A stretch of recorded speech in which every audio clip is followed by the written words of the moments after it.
So here we have the auto opener for the Biostar. It's also used with several of our greenhouses. To insert the piston, what you're going to want to do is when you first get your piston, this rod might be out. So push this in as far as it'll go.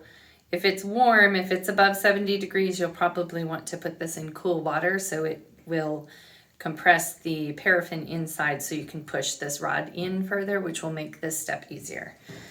So you will pick up your auto opener.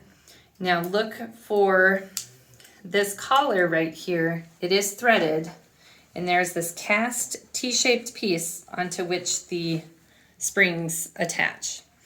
So you're going to take your piston, make sure that rod is pushed in, go through that collar that has the thread on and into the top of that cast T piece. And then you're going to push that in until it goes as far as it can. And that should bring your threading of your piston up to that collar.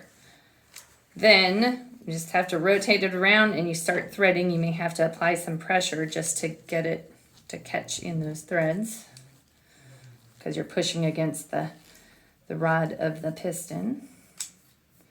You may need to relieve some of the pressure or make your piston smaller.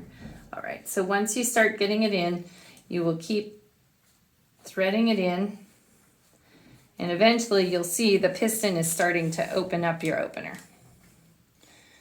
You can adjust how wide it opens by threading the piston in further. That will make your cold frame lid open farther. Then, once you have that attached, this will go on the top lid of your cold frame. And you should have this bracket attached. So you'll attach this to the top frame, and then you will pinch these brackets together and fit it into the quick release bracket. So here would be the wall of your cold frame. Here's the lid of your cold frame.